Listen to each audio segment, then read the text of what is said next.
নমস্কার। আজকে জানি চলুন পার্শ্ব একাদশী বা পার্শ্ব পরিবর্তনী একাদশী সম্পর্কে। ভগবান বিষ্ণু আষাঢ় মাসের শুক্লপক্ষের একাদশী তিথিতে শয়নে বা যোগনিদ্রায় গমন করেন। এটিকে দেবশয়নী একাদশী বলা হয়। এই দিনে ভগবান বিষ্ণু ক্ষীরসাগরে যোগনিদ্রায় যান।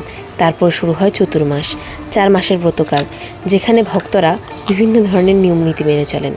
তার মধ্যে ভাদ্র মাসের এই তিথিতে পড়েছে পার্শ্ব একাদশী বা পার্শ্ব পরিবর্তনী একাদশী।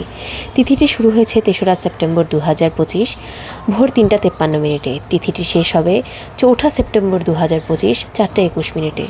বিশ্বাস করা হয় এই দিনে ভগবান বিষ্ণু শয়ন অবস্থায় পাশ পরিবর্তন করেন।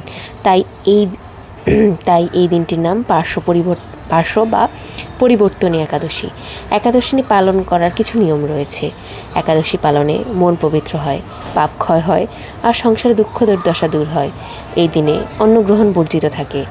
দুধ, ফল বা সাগু দিয়ে তৈরি খাদ্য গ্রহণ করার রীতি রয়েছে। সারাদিন ভগবান বিষ্ণুর নাম কীর্তন ও পাঠ করা উচিত।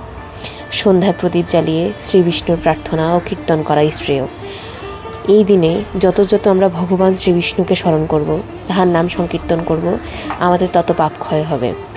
পরদিন দ্বাদশীর নির্দিষ্ট সময়ে উপবাস ভঙ্গ করে পালন করতে হয়।